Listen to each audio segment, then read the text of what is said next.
Depois de um período de merecidas férias, recebemos aqui, agora, nos estúdios da TV+, o Dr. Antônio Carlos Gogoni, que volta para tirar dúvidas e esclarecer alguns pontos sobre a reforma trabalhista e outros assuntos.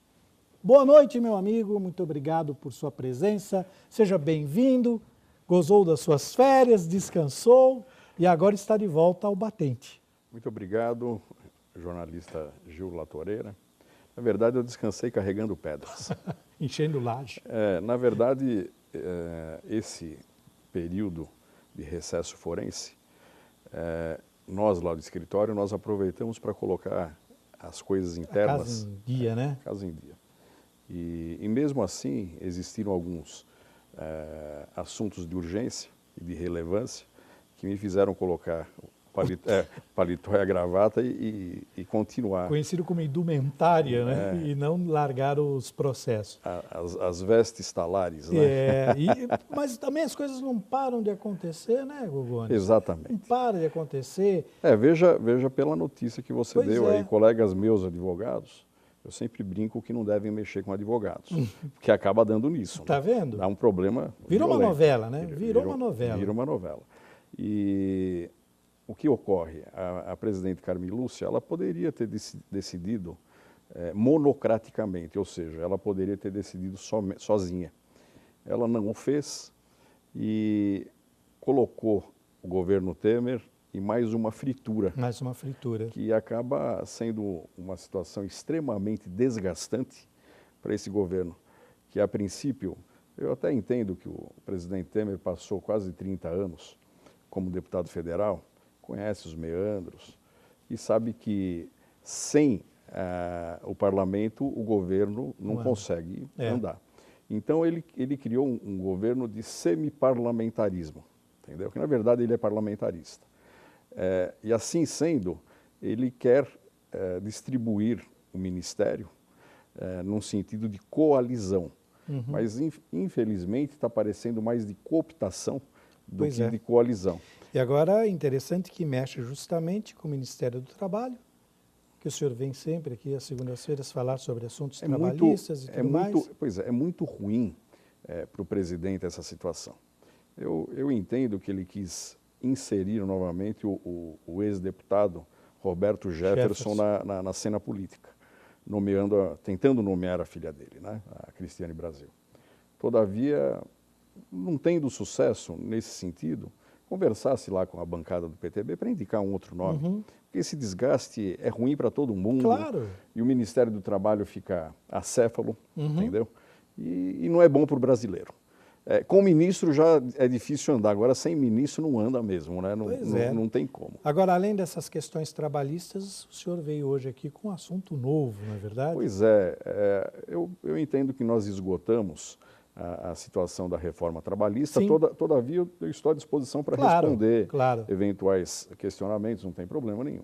O que eu gostaria de trazer para nós inovarmos a situação são os direitos do consumidor, notadamente para os devedores bancários. Pois é, cartão de crédito, cheque especial, nessa época do ano está todo mundo estourado, com tudo para pagar agora, tudo que é IP está aí, né? IPTU, IPVA. Na verdade, o brasileiro em si ele é condicionado a buscar sempre um empréstimo, quer seja através do cartão de crédito, quer seja através do crédito rotativo do cheque especial, e os bancos vêm infringindo as normas legais de uma forma muito assintosa, de sorte que nós temos patrocinado no escritório várias ações contra bancos e contra cartões de crédito, que acaba muitas vezes sendo vinculado às contas bancárias e aos próprios bancos. São raros os cartões de créditos que não são vinculados às instituições financeiras. E nós temos tido êxito, Gil. Então, eu estou aqui à disposição para responder a esses devedores bancários, de que forma que se pode buscar a justiça. Aí muitos falam, mas aí eu perco um bom relacionamento com o banco. Não, eu já tenho até uma pergunta que a produção me mandou. Hoje, todo mundo com esse problema de cheque especial, cartão de crédito, um cliente que está com esse problema, uma dívida quase que impagável, num determinado banco. Ele pode juntar toda essa dívida e procurar uma outra instituição financeira para que esta possa pagar, liquidar esta dívida de uma forma melhor para ele? O que acontece? Pode fazê-lo. Sim. Porque geralmente os bancos, quando veem que o cliente está em uma situação ruim, eles começam a oferecer um outro tipo de crédito para pagar aquele. E o cliente bancário, ele fica cada vez mais refém dessa situação. Ele não sai nunca. Existem até casos extremos de suicídio. Eu já ouvi. Entendeu?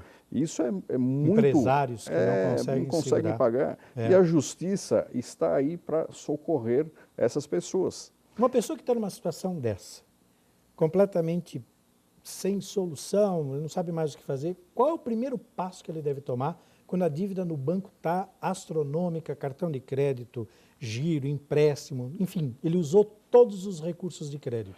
Qual é o primeiro passo? Junte toda a documentação e procure um advogado. Perfeitamente. E, se possível, procure o Dr. Gogoni, que eu ficarei muito satisfeito e vou orientar, independente de deixar a ação para que nós façamos ou não, eu estarei à disposição para orientação.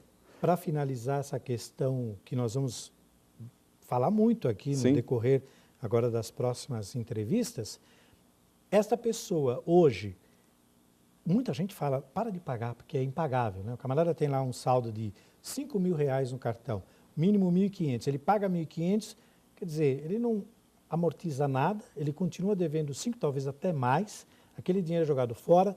Muita gente diz, para de pagar tudo e espera para ver no que dá. Essa é uma solução?